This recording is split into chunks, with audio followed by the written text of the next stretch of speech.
Alwal circle పరిధిలోని ఇందిరాగాంధీ విగ్రహం వద్ద మల్కాజ్గిరి ఎమ్మెల్యే మర్రి రాజశేఖర్ రెడ్డి మౌనదీక్ష చేపట్టారు. ఇందిరాగాంధీ చౌరస్తాలో ప్రమాదాలకు గురవుతున్నారని, ట్రాఫిక్ ను నియంత్రించాలని ఎన్నోసార్లు అధికారులకు చెప్పినా పట్టించుకోవడం లేదని మౌనదీక్ష చేస్తున్న మల్కాజ్గిరి ఎమ్మెల్యే మర్రి రాజశేఖర్ రెడ్డి ఇందిరాగాంధీ చౌరస్తా వద్ద ట్రాఫిక్ ను వెంటనే పరిష్కరించాలని విగ్రహం వద్ద బైఠాయించి నినాదాలు చేశారు.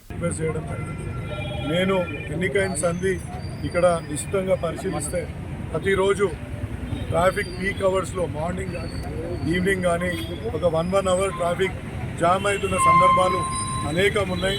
అదేవిధంగా కొంచెం రష్ అయ్యి ఎవరైనా ముందుకు పోతుంటే కూడా యాక్సిడెంట్ అయిన సందర్భాలు చాలా ఉన్నాయి.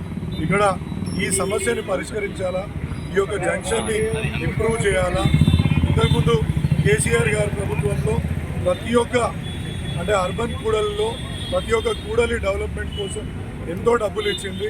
బట్ అన్ఫార్చునేట్లీ మల్కాజ్గిరి డివిజన్లో ఇటువంటిది ఏమీ జరగలేదు. కాబట్టి